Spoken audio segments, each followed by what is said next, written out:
In this video, we are going to talk about how we find zeros of a polynomial when your polynomial doesn't initially factor. So we talked about what we do when we are factoring our polynomial, but today we're going to talk about what we do if it doesn't initially factor. So step one would typically be to use something called this rational zero test. Now, we don't use this test anymore because we have the graphing calculator, so we're going to talk about how we use the graphing calculator to help us. So then we're going to graph f on our calculator to determine the actual rational zeros. So we're looking for those real zeros. Then we're going to use synthetic division to evaluate the polynomial at each rational zero, so at every single one. And then we are going to find all the zeros of that equation.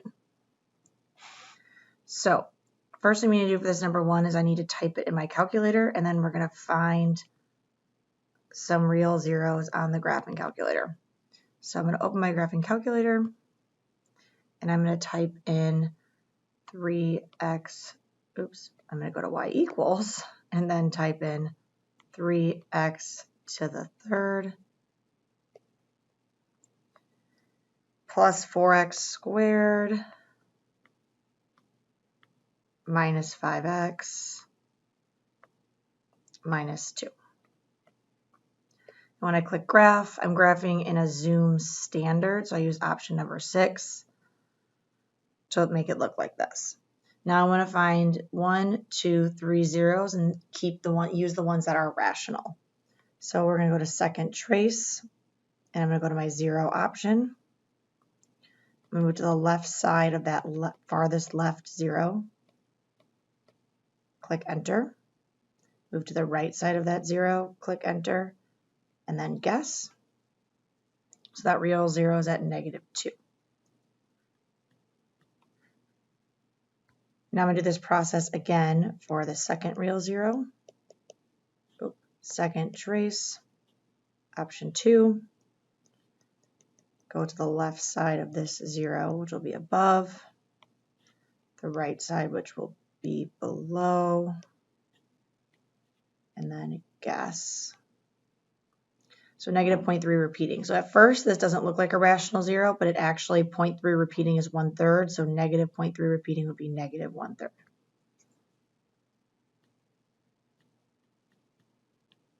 And then let's find the last one.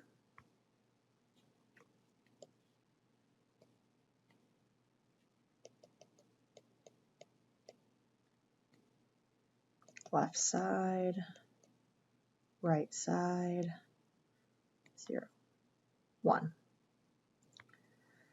Now in this case, I have a third degree polynomial, and I have 3 zeros from my graphing calculator, so I actually do not need to do the synthetic division part. I'm just going to write the factored form.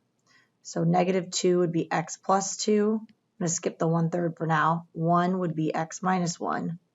And then how do I write the factored form of -1/3? Well, if x equals -1/3, to make this not a fraction, I would multiply both sides by 3. And then to make it a factor, it would need to be equal to 0. So my factor would be 3x plus 1. To check that we did this right, if I solved this factor, I should get -1/3, which I do.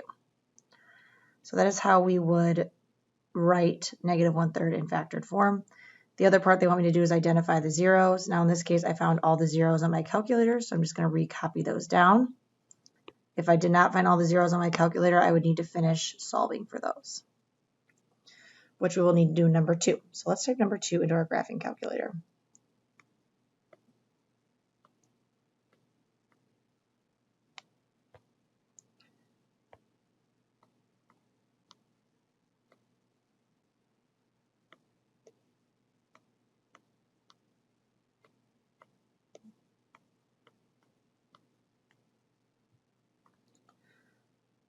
Plus 25x.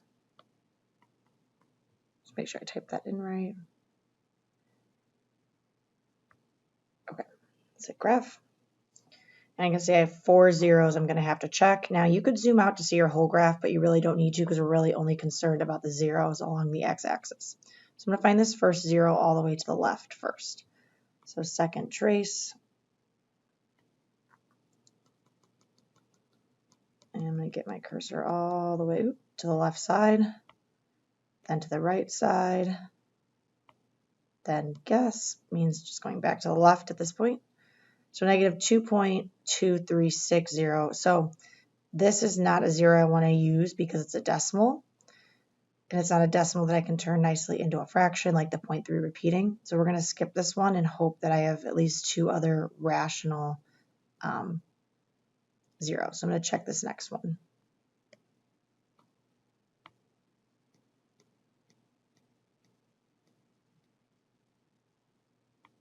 Left side, right side, guess. Negative 1. Cool.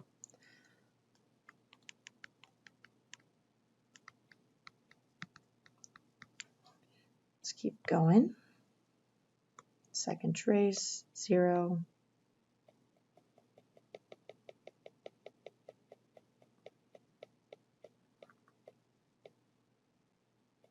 All right. Left side, right side, back to left side to guess. Also not rational, so we're not going to use this guy. So let's try the last one.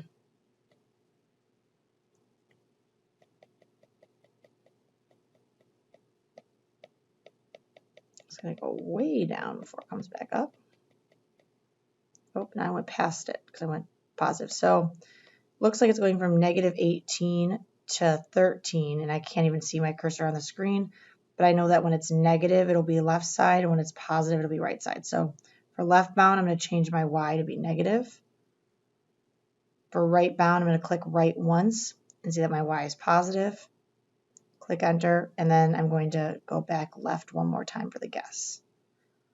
So if you ever get something like this just, it means 0. It actually means negative 3 times 10 to the negative 11th power, which is 0.00000000003, which is basically 0. So I have a 0 at 6. So my other real 0 is 6. So now we're going to use these factors in synthetic division to find the remaining polynomial once we factor out these factors. So I'm going to take negative 1. I'm going to do synthetic division.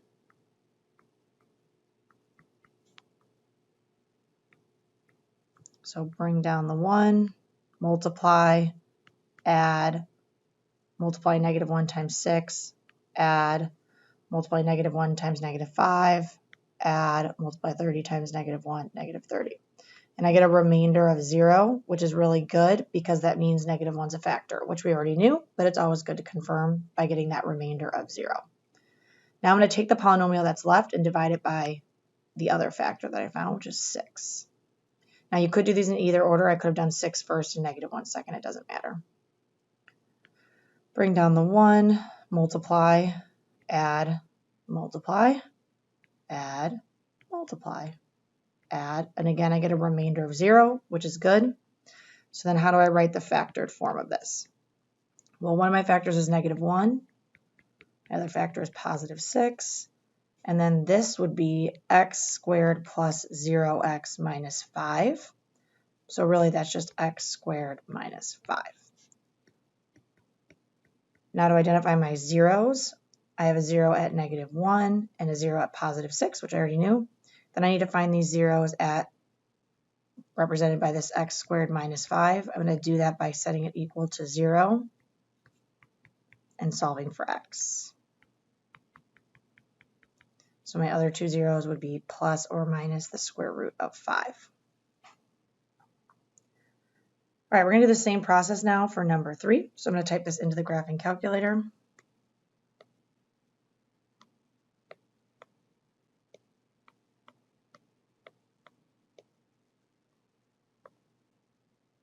Oh, it's plus 3x to the 4th.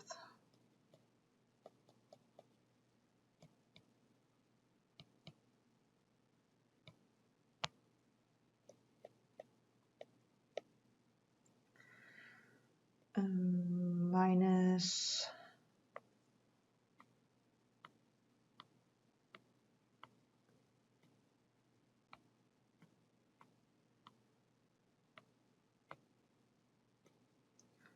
this is a long one.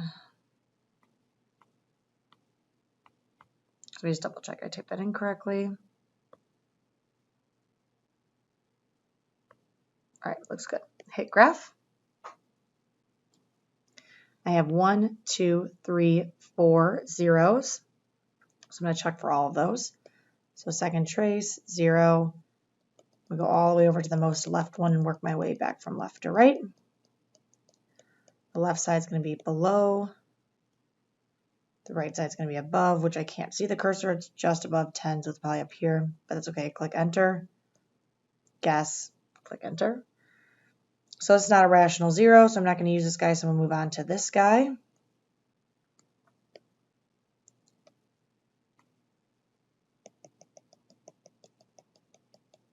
All right, left side.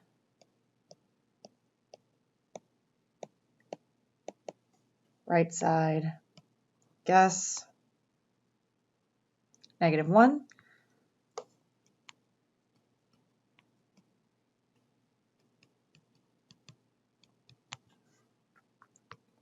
Let's do the next one.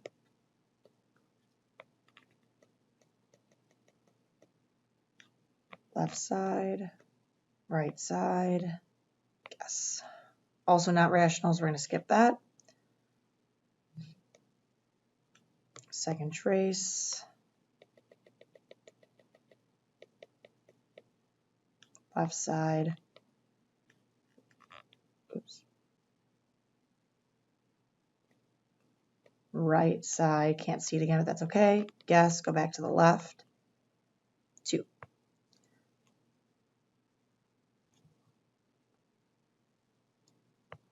Actually, let's go back and check that second one. The third one, excuse me.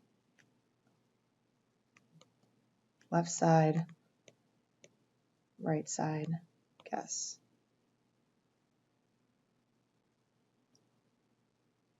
All right, so we're just going to use those 2. I was thinking that was 0.3 repeating, but it's not. It's just 0.3, so it's not 1/3.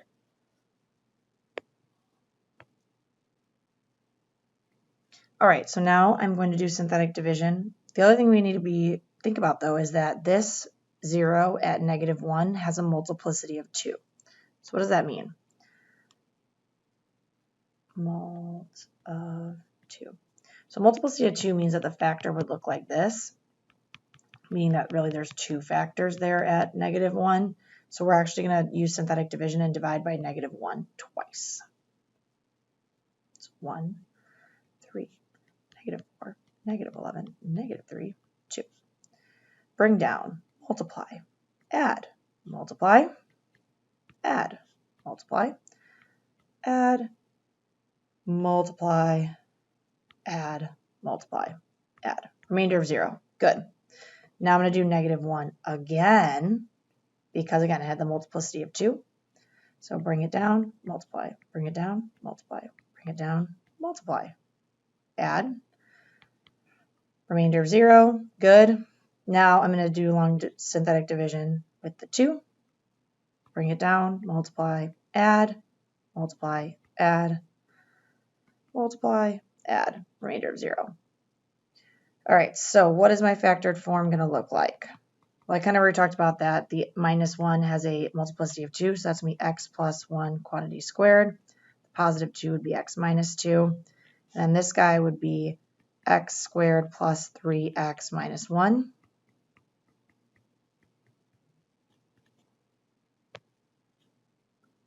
So to find the zeros, 2 of them I already know because I found them on the graphing calculator. But I need to find the zeros of this last trinomial. And so what I'm going to have to do is do some quadratic formula, which I'm running a little bit out of space, but that's okay. So quadratic formula number is -b plus or minus the square root of b squared minus 4ac all over 2a. So -3 plus or minus the square root of 3 squared minus 4 times a times c all over 2 times a. So we -3 plus or minus the square root of 13. So my last zeros would be -3 plus or minus the square root of 13 all over 2, because that cannot simplify, so that would represent my 4 zeros. All right, let's do this last one. Plug it into the calculator. 3x to the fourth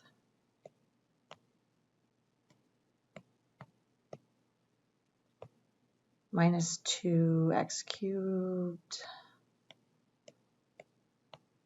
minus x squared. All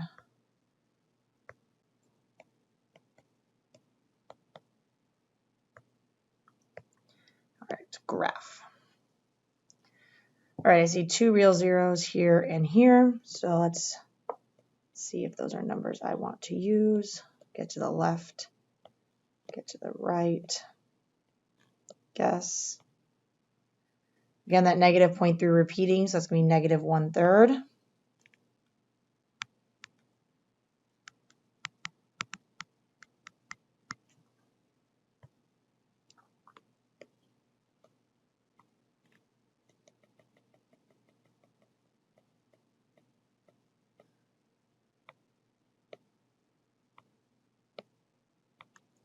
And 2. So first I'm going to do synthetic division with the negative 1/3. So 3, negative 2, negative 1, negative 12, negative 4. So bring down the 3. 3 times negative 1/3 would be negative 1. Add negative 3. Negative 1/3 times negative 3 would be 1. Negative 1 plus 1 would be 0. 0 times negative 1/3 would be 0. Negative 12 plus 0 would be negative 12. Negative 12 times negative 1/3 would be positive 4. So good, that leaves me with a remainder of 0. Now I'm going to do synthetic division with the 2. Bring down the 3. 2 times 3 is 6. Negative 3 times, or negative 3 plus 6, excuse me, is 3. 2 times 3 is 6. Add, multiply, add. Remainder of 0. So my factored form, we talked above about how we get the negative 3x, or sorry, the negative 1/3. So it ended up being 3x plus 1 equals 0. So that's my first factor. My second factor is x minus 2. And my last one is 3x squared plus 3x plus 6.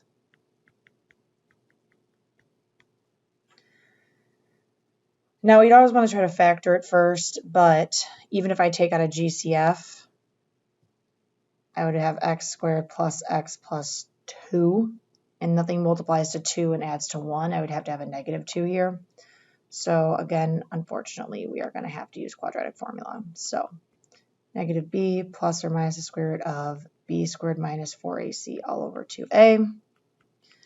So negative 3 plus or minus the square root of negative 3 squared times 4 times 3 times 6 all over 2 times 3. Now x can equal negative 3 plus or minus the square root of 9 minus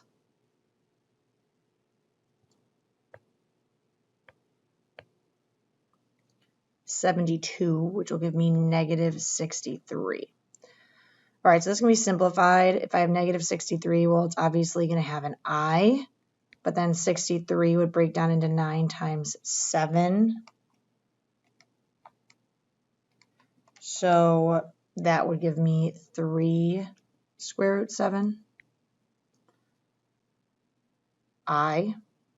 So x is going to equal negative 3 plus or minus 3 square root 7 I over 6. But then my negative 3 and my 6 can all simplify because they're all divisible by 3. So my fully simplified answer would look like this.